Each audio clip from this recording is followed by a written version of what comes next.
मैं doctor Abhishek Balotia, director in joint replacement surgeon, united hospitals Gondia.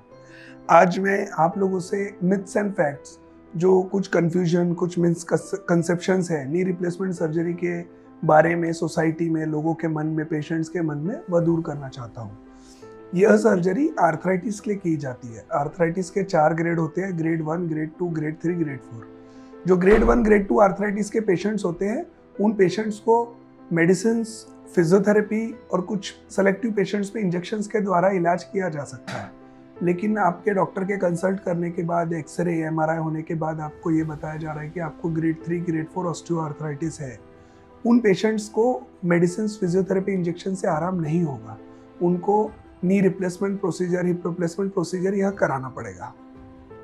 ये procedure जो है आप अगर कराते हैं तो इसके लिए सबसे ज़्यादा लोगों के मन में होता है कि हमें कितने साल में ये प्रोसेस वापस करना पड़ेगा, कि ये 2 साल में फेल हो जाएगा, कि 5 साल में फेल हो जाएगा, कि 10 साल में। तो ये ऑपरेशन हर कंट्री में हो रहा है और ऐसे बड़े बड़े सेंटर से लाखों पेशेंट्स का डेटा लेने के बाद ये बात सामने आई है कि 95% पेशेंट्स में hip replacement, knee replacement surgeries 20 साल से ज़्यादा चलती है। मतलब 20 साल कम से कम समय है जब तक ये पेशेंट्स, ये सर्जरी आपका साथ देगी।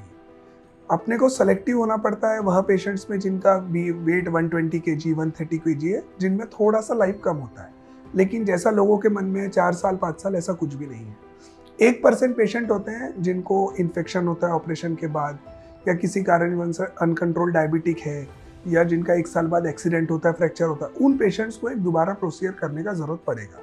लेकिन 98 to 99% patients, they are happy for 20, 25, 50 years.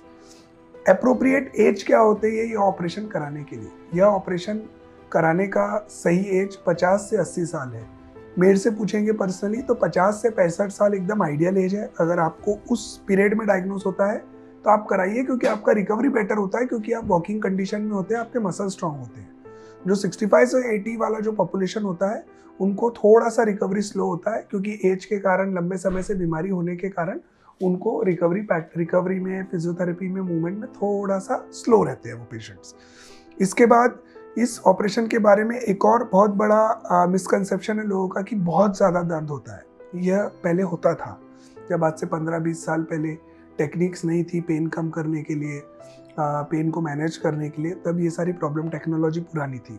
समय के साथ टेक्नोलॉजी चेंज हो गई है, पेन मैनेजमेंट के मल्टीपल चीज़ें आ गई है, ब्लॉक्स लगाए जाते हैं, एपिड्यूरल कैथेटर्स आ गए हैं, नई दवाइयाँ आ गई। ये सारी चीज़ों के बाद पेशेंट्स को पहले जैसा बहुत ही डेडली पेन महसूस नहीं होता। Patients are comfortable post surgery. एक नॉर्मल कोई और प्रोसीजर में जैसा पेन होता है वैसा ही पेन होता है, and they are very comfortable in 48 to 72 hours post surgery.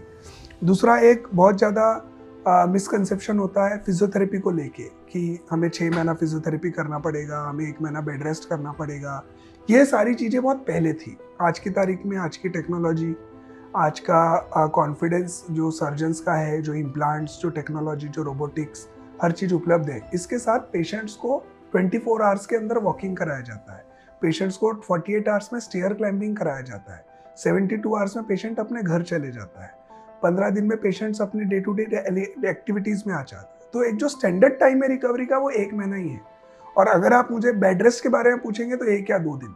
आपको किसी स्टाफ, किसी एक्स्ट्रा एफर्ट्स की जरूरत नहीं है इस सर्जरी के बाद रिकवरी होने में, और बहुत विग्रस फिजियोथेरेपी की तो बिल्कुल भी नहीं। जो पेशेंट्स खुद समझ सकते हैं क्या एक्सरसाइज करना है, लगभग 40 से 50% लोग वो खुद एक्सरसाइजेस कर सकते हैं, उनको फिजियोथेरेपी विजिट्स की भी जरूरत नहीं पड़ती। 50% पेशेंट्स होते हैं एल्डरली, या जो अपने लेवल पे खुद समझ के नहीं कर सकते। ऐसे पेशेंट्स में हम 3 वीक्स के physiotherapy visits for around 20-25 days suggest करते हैं, जिससे उनका बहुत अच्छा रिकवरी हो जाता है। अब इसमें बहुत ज़्यादा अपन आज की तारीख में बात करें, in 2023, this day to day surgery which is done at most of the centres. Patients are happy, more than 95% patients are happy with this surgery. तो ये इसके बारे में ये सोचना कि मैं बेड पे आ जाऊँगा, या मैं नहीं चल पाऊँगा, या मुझे 5 साल बाद फिर करना पड़ेगा, ये सारी चीज़ें एकदम फेक है। इसमें कोई भी सच बात नहीं है। तो आपको जब भी कोई ऐसी तकलीफ है, आपके हिप जॉइंट में, नी जॉइंट में पेन है, जो 3 महीने 6 महीने से आपको सता रहा है, जिसके लिए आप पेन किलर्स खा रहे हैं, आपने एक आपके आसपास के ऑर्थोपेडिक सर्जन को विजिट करना चाहिए। वो आपके एक्सरेज MRI जो भी उनको टेस्ट उचित लगता है वो करेंगे, आपको गाइड करेंगे। अगर फिजियोथेरेपी मेडिसिन से मैनेज हो सकता है तो उससे मैनेज करेंगे, अगर नहीं हो सकता तो आपको ऑपरेशन एडवाइस करेंगे। और अगर वो ऑपरेशन एडवाइस करते तो आपने कराना चाहिए, इसके रिजल्ट्स बहुत अच्छे हैं। और we have hundreds of patients, those who are doing well, and we have operated around 5-6 years back. They are also doing well. Okay, thank you.